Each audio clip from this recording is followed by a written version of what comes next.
Good morning, students. How are you? I hope you all are well. So, welcome to Arpissa class. Today, we are going to class 2 English chapter number 6. Class 2 English chapter number 6.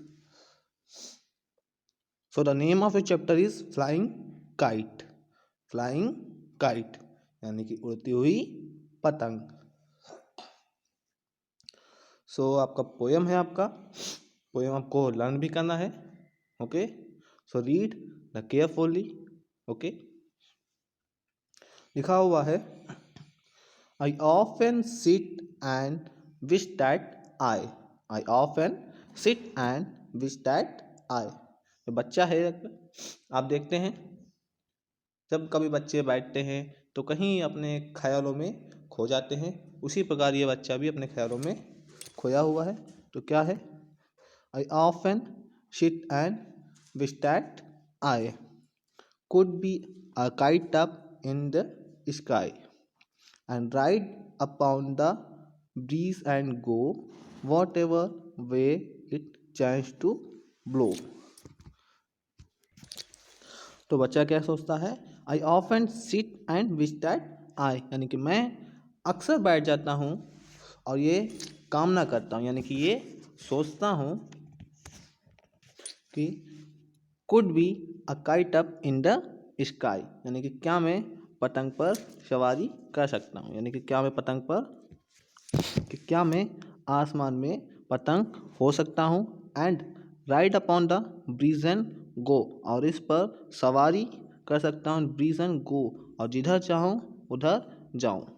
या मैं इस पर सवारी करूँ या पतंग पर सवारी करूँ और जिधर मेरी मर्जी हो मैं इसे उधर लेकर जा सकूँ. Whatever way it change to blow, जिस तरह इसे उड़ाने का मौका मिले, यानी कि मुझे जैसा इधर मौका मिले मैं उस तरफ इधर लेके जाऊं. जिस तरफ हवा चले मैं इसे उस तरफ लेके जाऊं, यानी कि अपनी मर्जी के अनुसार इसे राइड करूं या सवारी करूं या इसे चलाऊं. And then I could look beyond the town and see the river winding down and follow all the ships that sail like me before the merry gale. And then I could look beyond the town, और तब मैं इसे अपने शहर को यानी ऊपर से देखूं. Beyond the town, town means शहर, और मैं इसे यानी सवारी करते हुए इसे अपने शहर को ऊपर से देखूं. And see the river winding down, and see the river winding down, और नदी को बहते हुए देखूं. And follow all the ships that sail, और उन जहाज़ों का पीछा करूं जो चलते हैं, यानी कि जल यात्रा करते हैं. सेल मीन्स जल यात्रा, जो पानी पर चलते हैं उनके पीछे चलूं.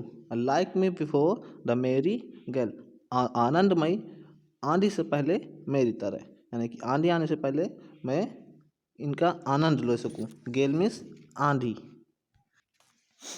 Until at last with them I came to some place with a foreign name.